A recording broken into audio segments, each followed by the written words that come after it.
That's deep words. Then it made me think. The last interview I did with moms, and it was so ironic that we had actually spoke about how when we were coming up, we had block parties and stuff like that, but they don't have them no more because of the violence. And right after that, it wasn't 24 hours. It was only about 6 hours later. You had 30 people get shot at a block party. I mean that just blew my mind when people talk about the guns and how the guns getting into the city or whatever. And we can't control this, we can't control that. But it's crazy. And I was just having a conversation with somebody, I think yesterday. And I was like, that's simple. It's simple. If you want to stop the flow of illegal guns, y'all know where they're coming from. Y'all know where they're coming from. The straw purchases and stuff like that, they coming in. We ain't seen no ARs and switches and stuff back in the day. That type of stuff ain't touched the streets back in the day, back in our time. But now you got more assault weapons on the street than you got regular handguns. You know what I mean? So if they start, the way you get rid of all of that, how I see it, it's simple. If a dude is selling fentanyl and that fentanyl that he's selling causes somebody to lose their life, they gonna give him that body. Same rule should apply with the gun dealers. You know what I mean? Somebody used that gun to kill somebody. When you trace that gun back and find out which straw purchaser it came from, he goes to jail for that murder. Once you start doing that, they're gonna think twice. Yeah, They're gonna think twice about bringing that type of stuff into the community. But as it stands now, they can buy a gun or whatever, commit a crime, they trace it back to the person they came from, and they slap them on it and give them 5 years. It's no incentive for him to stop. But like you said, it's all design. It's all by design. But I guess some people not supposed to see it. You know what I mean? just in statistics is very good. Just look at the last couple years, last few years, right? The murder rates in Baltimore City, gun violence, and all the weapons that was taken off the street that was confiscated. But then the murder rates still go up. They taking more guns off the streets. The next following year, the murder rate go up. And they taking more guns off the streets. But the guns make their way back to the streets. And again, these military assault weapons are manufactured, shipped, right, under high security that they get in our neighborhoods, right? And you have these people who are delivering these weapons, right? They know who they are, right? They know when they get into the communities. They know who they're going to. But they don't care because we're killing each other. Because we're killing each other. Before I ever raise my hand or anything to a brother, I rather stop dealing with you because, again, I don't want to share the blood of a person because we had a disagreement, or because he may not look like me or wear Nikes, or he got a blue shirt on, I got a red shirt on, he got a brown shirt on, for what? Why? Why? What did he really do to me? Did he try to harm me or harm my family? The answer is no. No. He's trying to make $1 just like everybody else was out there trying to make $1. When I ate, all my friends ate. When I ate, all my friends ate. When I went to sleep, all my friends had a place to rest their head at. Why? I mean, if you out there doing what you're doing, learn the rules of it that's going to harm you, and learn the rules that's going to protect you. Because everything had rules to it. Everything had rules to it. When I was coming up, women and children was off limits. When I mean they was off limits, if you got caught doing anything to a woman or a child, you got dealt with. Straight facts. You got dealt with. It wasn't no negotiation out there. You got dealt with. Somebody straight dealt with you. Now it's open season for everybody.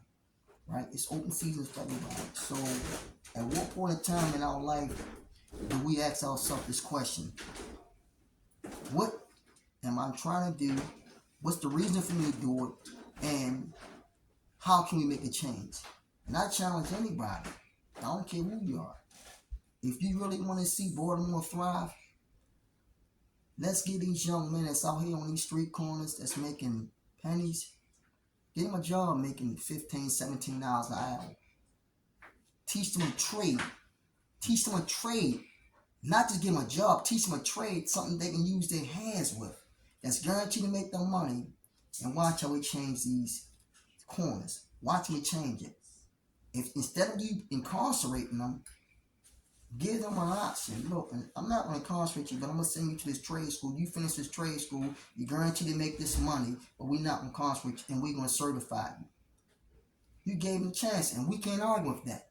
Hands down, I can't argue with that.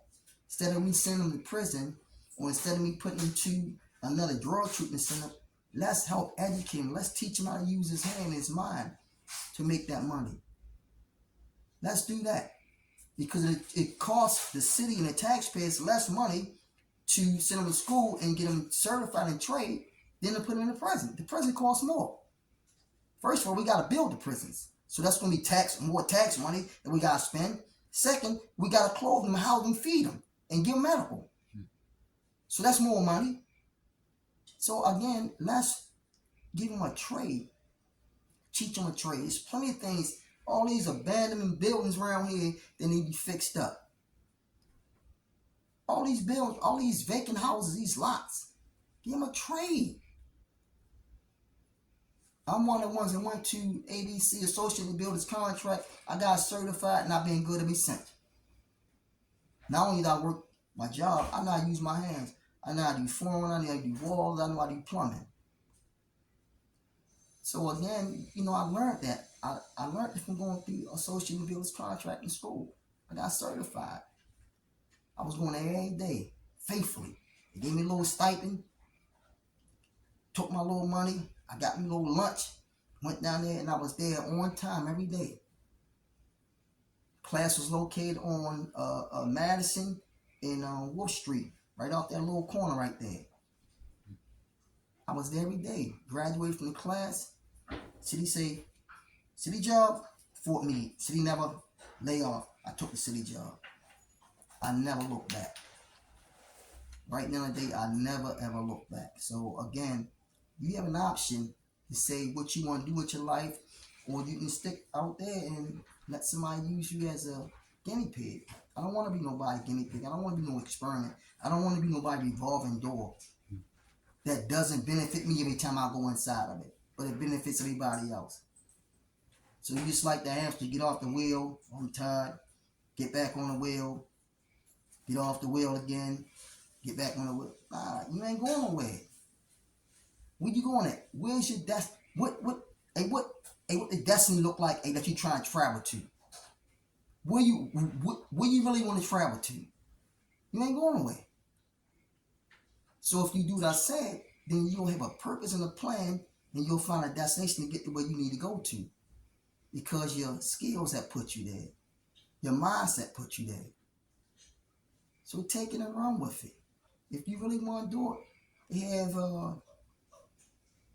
many programs.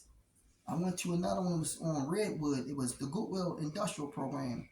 I went through that program. I got my first car through Vehicles for Change. I paid $750 for it. They paid for me to go to driving school. All I had to do was pay for my license. And it's called Jumpstart. Jumpstart means that they put you through a program.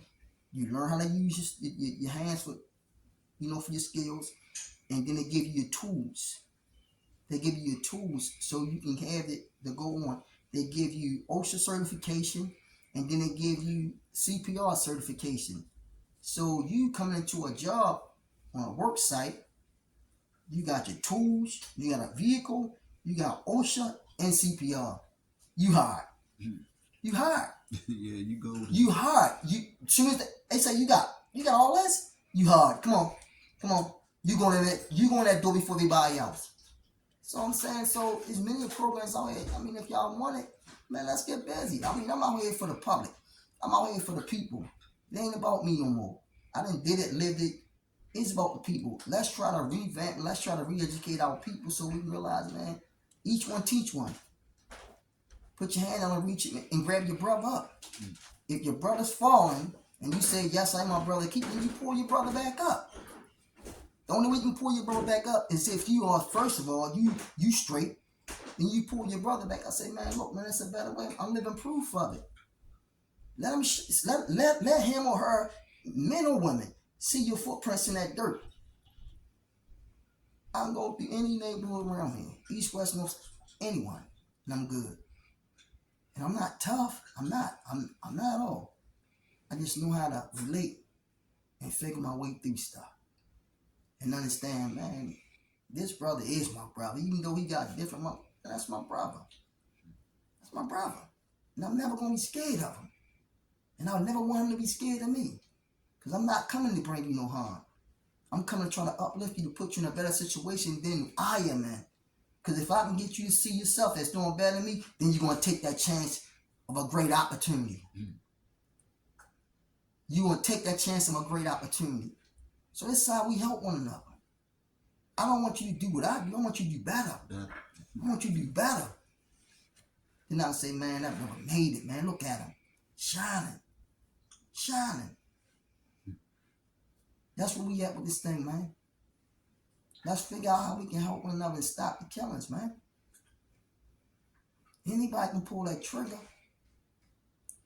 But without the ones who need to, instead of pulling that trigger, pull that pen and that paper back off that book and try to figure out how we can calculate these do's and don'ts of how to stay out of this prison, right? These do's and don'ts of how to show our mother or the one who's raising us that our family became a man or a stronger woman.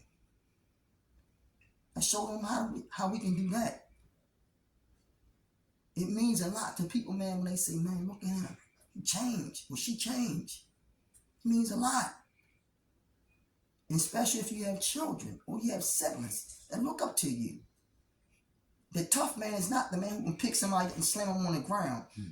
The toughest man is the man who say, man, you know what? I'm out of this game, man. I'm going to do something right today. And I'm going to live my life.